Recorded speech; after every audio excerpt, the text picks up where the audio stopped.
Good morning all of you. मैं विनोद मलिक आप सभी का स्वागत करता हूं। कल हमने संविधान के इंट्रोडक्शन के ऊपर बात की थी। आज हम अपनी उसी श्रृंखला को आगे बढ़ाते हुए आज बात करना चाहते हैं संविधान सभा के बारे में। संविधान सभा के द्वारा ही हमारे संविधान का निर्माण हुआ है, तो हम उसी संविधान सभा के बारे में आज बात करेंगे। देखो, सबसे पहले अगर संविधान सभा का अगर किसी ने नाम दिया था संविधान सभा, तो उनका नाम था हेनरी मेन। ये ब्रिटेन के एक विद्वान थे।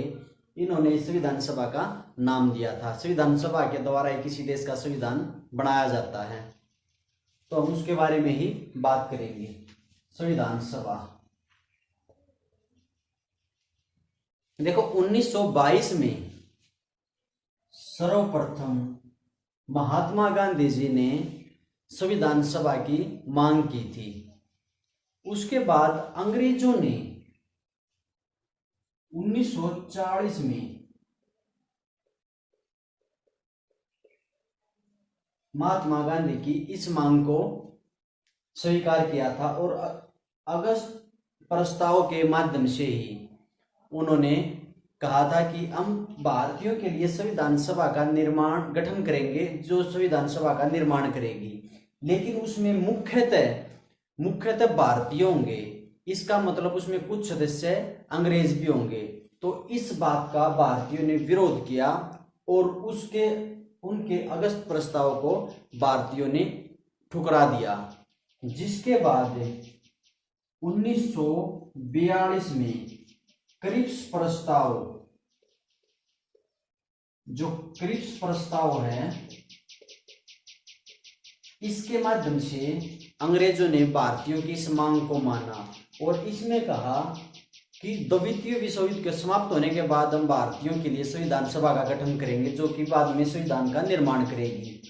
आप सभी को पता है कि 39 से लेकर 45 तक तो द्वितीय विश्व युद्ध चला था, लेकिन भारतीयों ने इस बात को कहा कि हम द्वितीय विश्व युद्ध के बाद नहीं, हमें तो अभी संविधान सभा का गठन करना है। भारतीयों ने इस प्रस्ताव को भी ठुकरा दिया। उसके बाद क्या होता है, दूसरा विश्व युद्ध समाप्त होता है 1946 में। मार्च 1946 में कैबिनेट मिशन, इसमें 3 सदस्य थे। Number 1 Pethick Lawrence,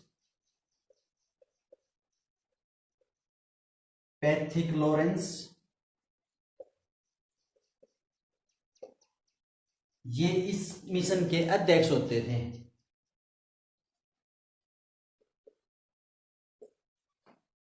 number 2 Stafford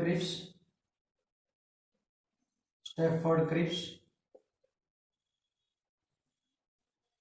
और नंबर 3 सदस्य थे अलेक्जेंडर। ये 3 सदस्यों का एक मिशन भारत में आता है। ये तीनों सदस्य ब्रिटेन में कैबिनेट जो थे वहां के सदस्य थे, या ब्रिटेन की संसद के ये सांसद थे, सदस्य थे। तो ये भारतीयों की समस्याओं को जानने के लिए भारत में आते हैं। इनके 2 कार्य थे।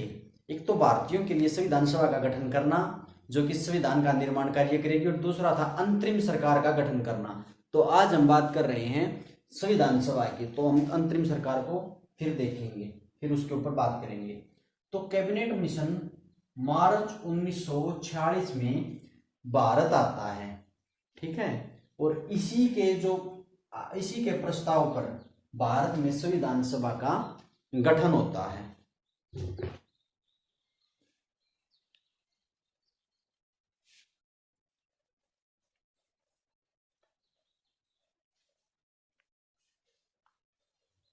देखो क्या होता है, कैबिनेट मिशन के प्रस्ताव पर ही भारत में संविधान सभा का गठन होता है। ये मार्च में आता है, यहाँ पे मार्च 1946 में, और यहाँ पर जुलाई अगस्त में चुनाव होते हैं, जुलाई अगस्त में। और लगभग उस समय भारत की जनसंख्या थी 40 करोड़ के आसपास थी, 40 करोड़ के आसपास जनसंख्या होने के बावजूद 389 सीटों का निर्धारण किया गया, क्योंकि 10 लाख पर, इसमें 10 लाख पर एक सदस्य आएगा चुनकर, 10 लाख पर, ठीक है। ऐसी व्यवस्था की गई कि 10 लाख पर एक प्रतिनिधि आएगा। इनमें इनको भी 3 कैटेगरियों में वैसे अगर हम इनको बांटें तो नंबर 1 ब्रिटिश प्रांत, ब्रिटिश प्रांत,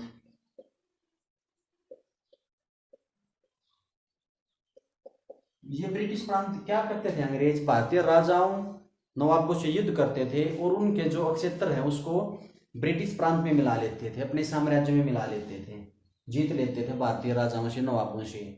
तो ब्रिटिश प्रांत को दी गई 292 सीटें।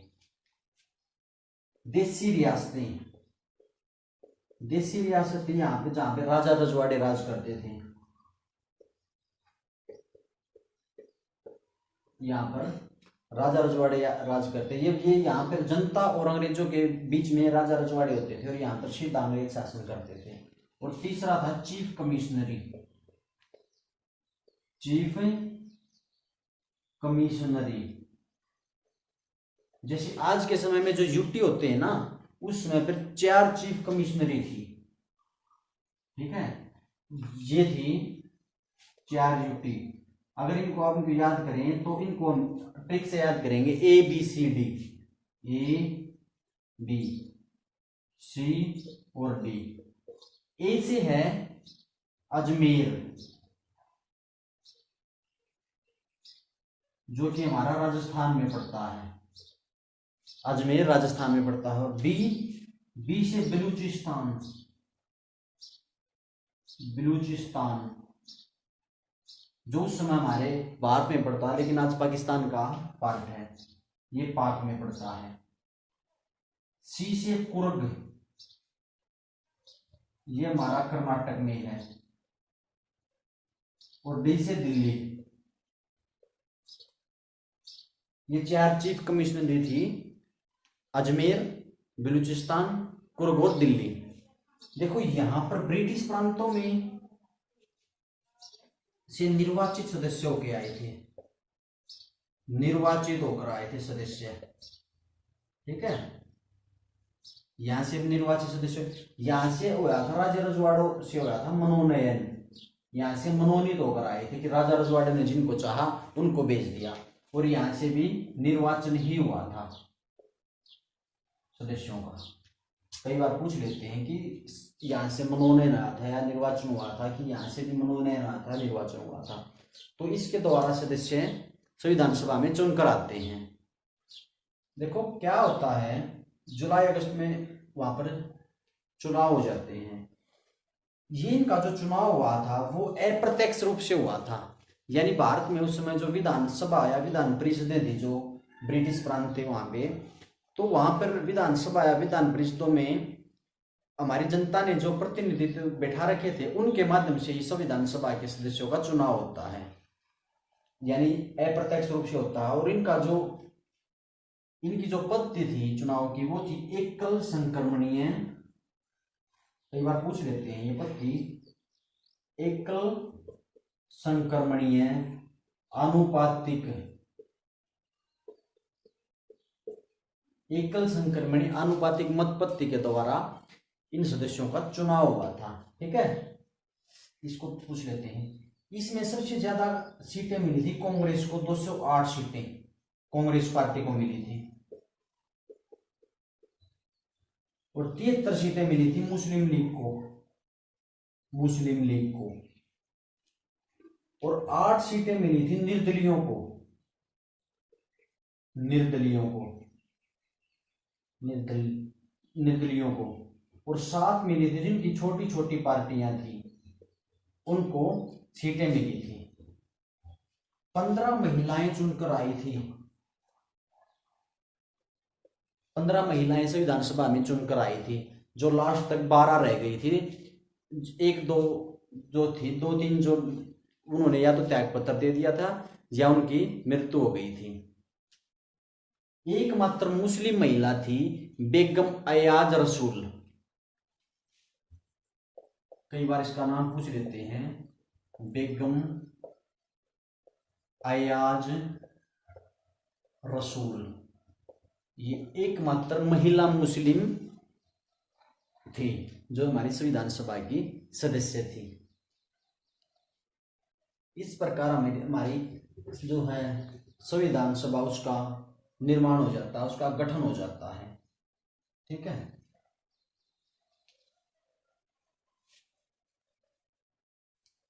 गठन होने के बाद ये अपना कार्य स्टार्ट करते हैं।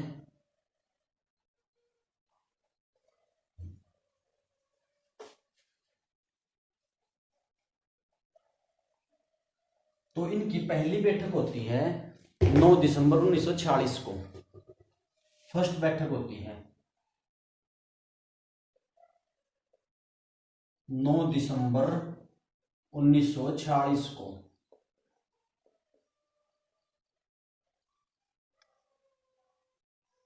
इसमें क्या होता है, सभा के सबसे बुजुर्ग व्यक्ति हैं जो डॉक्टर सच्चिदानंद सिन्हा,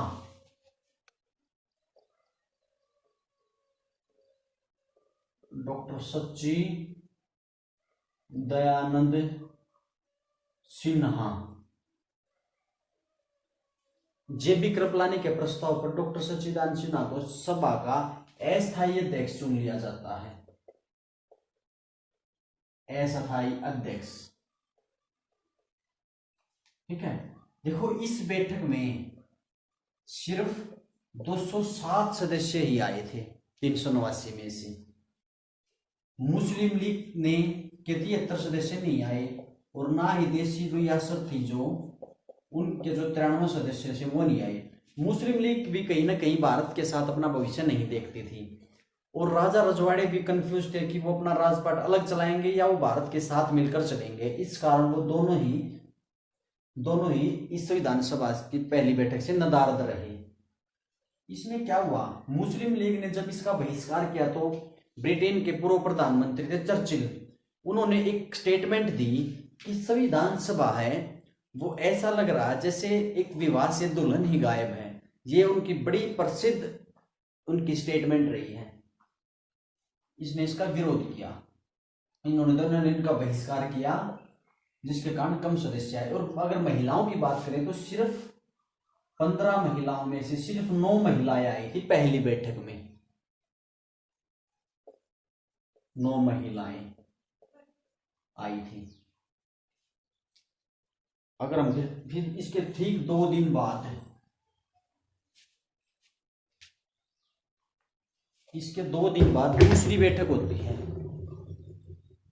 सेकंड, यानी 11 दिसंबर को,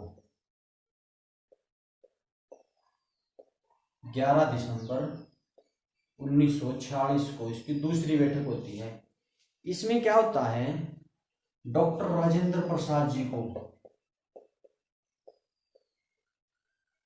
डॉक्टर राजेंद्र प्रसाद को संविधान सभा का स्थायी अध्यक्ष चुन लिया जाता है, स्थायी अध्यक्ष।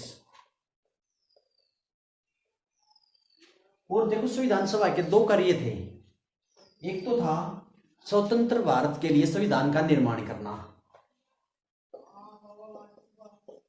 स्वतंत्र भारत के लिए संविधान का निर्माण करना, संविधान निर्माण।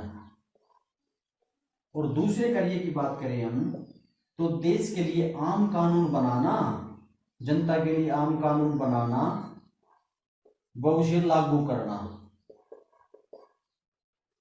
एक तो स्वतंत्र भारत के लिए संविधान बनाना और दूसरा कार्य था जनता के लिए आम कानून बनाना और उसको लागू करना। जब ये संविधान सभा संविधान का निर्माण करती थी तो राजेंद्र प्रसाद इसके अध्यक्ष होते थे, और जब ये संसद के रूप में यानी काम कानून बनाती थी जब इसके अध्यक्ष होते थे जीवी मावलंकर, जीवी मावलंकर जी, गणेश वासुदेव मावलंकर, जिनको संसद का जनक भी माना जाता है। ठीक है, ये दूसरी बैठक में देखिए सबसे पहले सर्वपल्ली राधाकृष्णन जी ने, जो डॉक्टर सर्वपल्ली राधाकृष्णन, उन्होंने पहला स्पीच दिया था, उन्होंने पहला भाषण दिया था संविधान सभा में।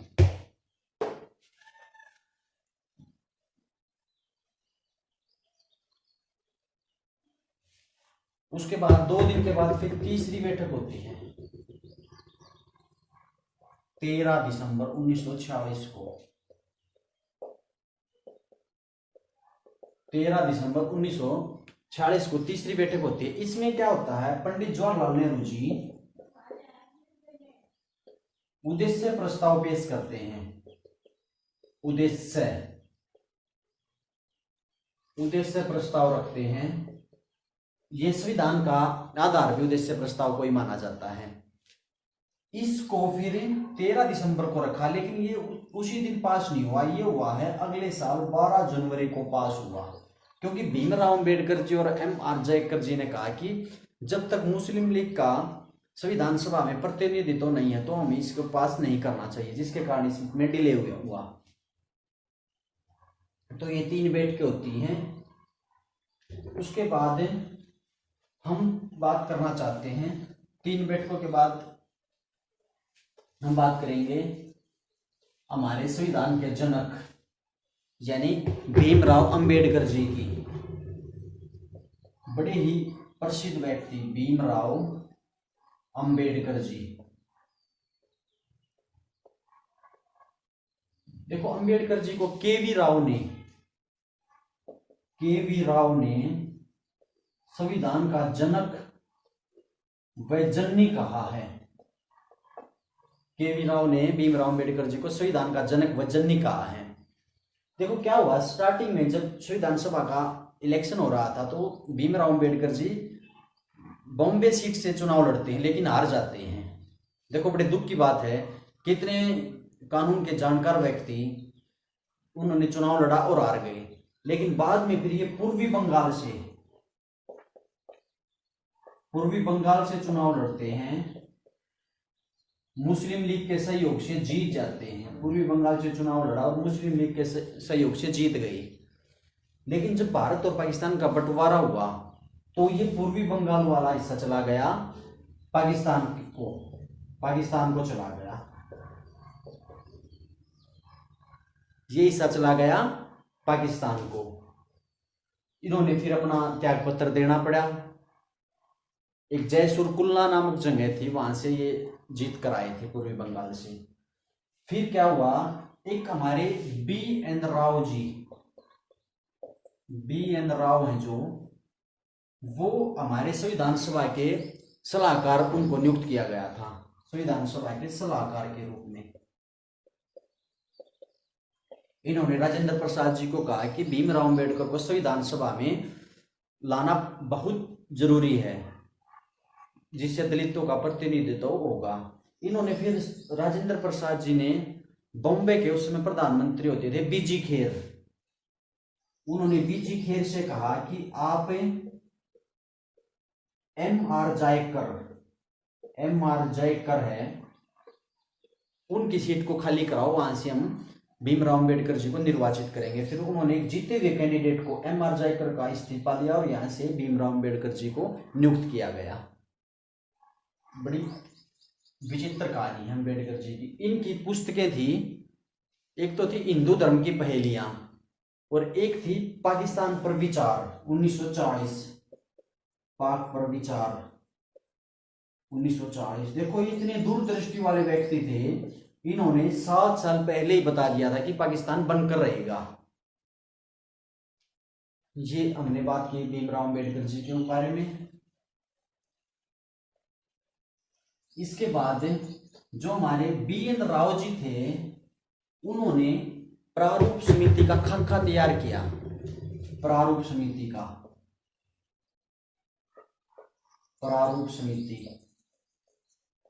का खाका या ड्राफ्ट, इसको हम ड्राफ्ट समिति भी कहते हैं या पांडुलेखन समिति भी कहते हैं। पांडुलेखन ड्राफ्ट और प्रारूप समिति एक ही नाम है। ये इसका खाका तैयार किया था बी.एन. राव ने, लेकिन इस खाके पर विचार करने के लिए प्रारूप समिति का गठन किया गया था। इसके अध्यक्ष थे हमारे भीमराव अंबेडकर जी। इस समिति में कुल 7 सदस्य होते थे। एक सदस्य ये, दूसरे थे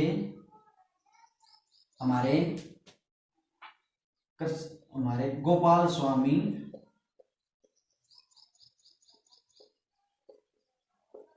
आयंगर।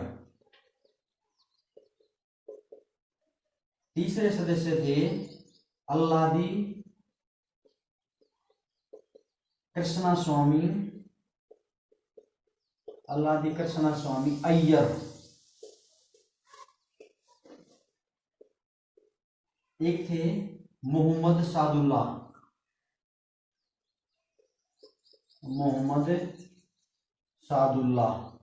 ये मुस्लिम लीग के सदस्य थे।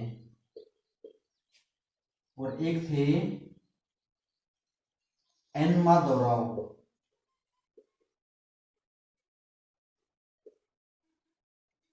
एक थे के एम मुंशी,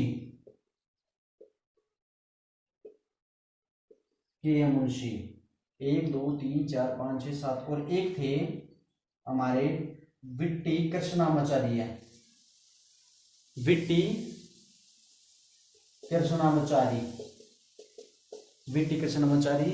के मुंशी, ये सदस्य थे।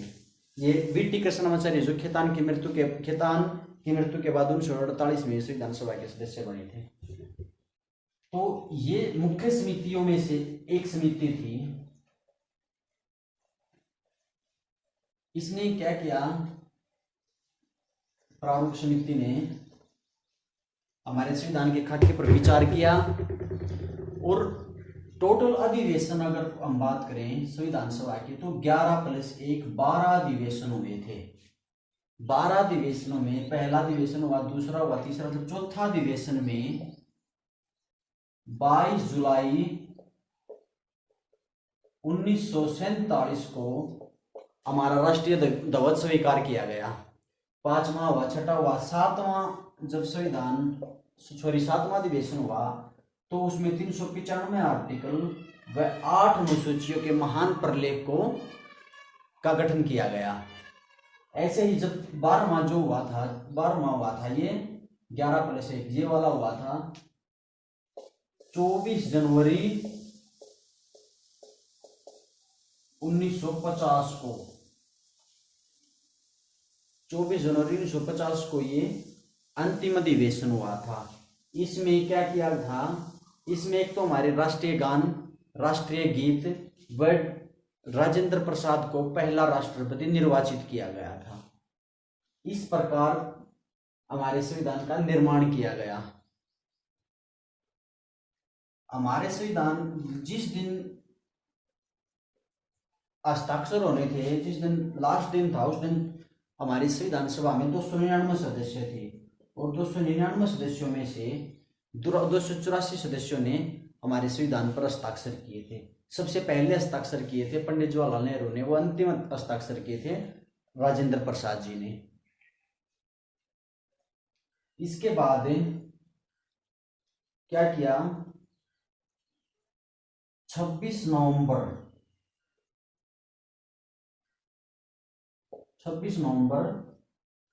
1949 को हमारे 15+1 कुल 16 आर्टिकल लागू कर दिए गए, जिसमें नागरिकता के संबंधित थे 5, 6, 7, 8, 9।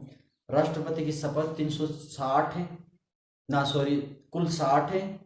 उसके बाद 366, 67, 379, 80, 88, 391, 92, 93 और 94 ये मुख्य आर्टिकल थे, वो उसी दिन लागू कर दिए गए थे।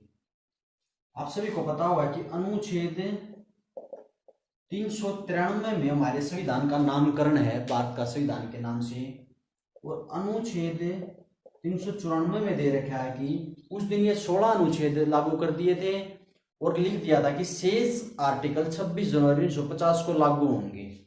और 395 में लिख दिया कि भारतीय जो अधिनियम 1935 का जो एक्ट है, भारत शासन अधिनियम 1935 और भारतीय स्वतंत्रता अधिनियम 1947 खत्म हो जाएंगे। उनका जो राज काम था, उनका जो शासन था, नियम कानून थे, वो समाप्त हो जाएंगे। तो देखो क्या हुआ था, 26 जनवरी को हमारा जो संविधान है वो लागू क्यों हुआ?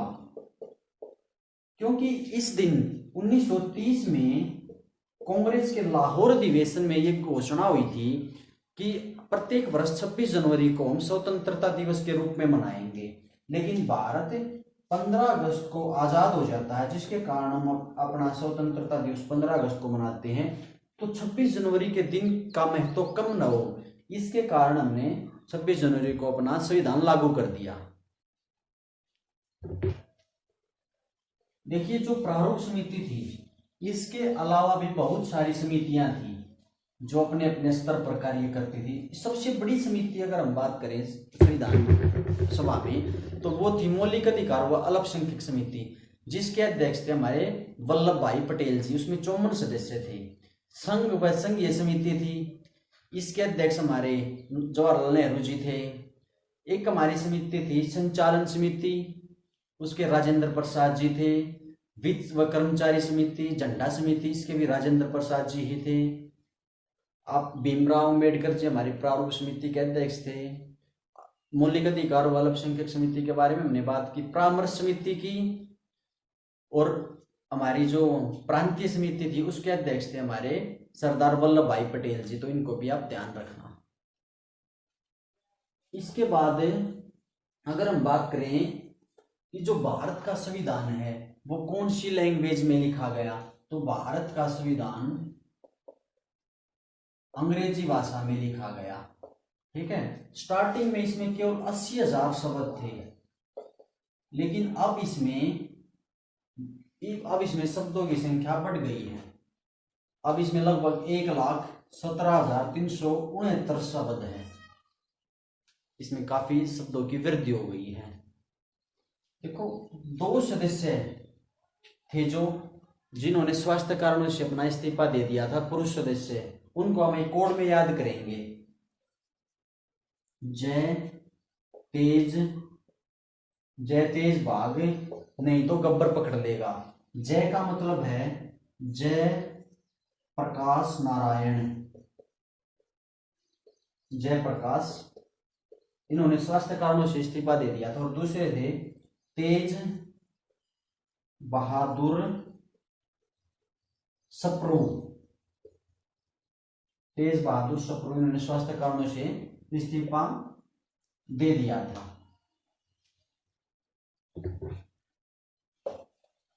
हमारा जो संविधान है वो बहुत ही खूबसूरत दस्तावेज है।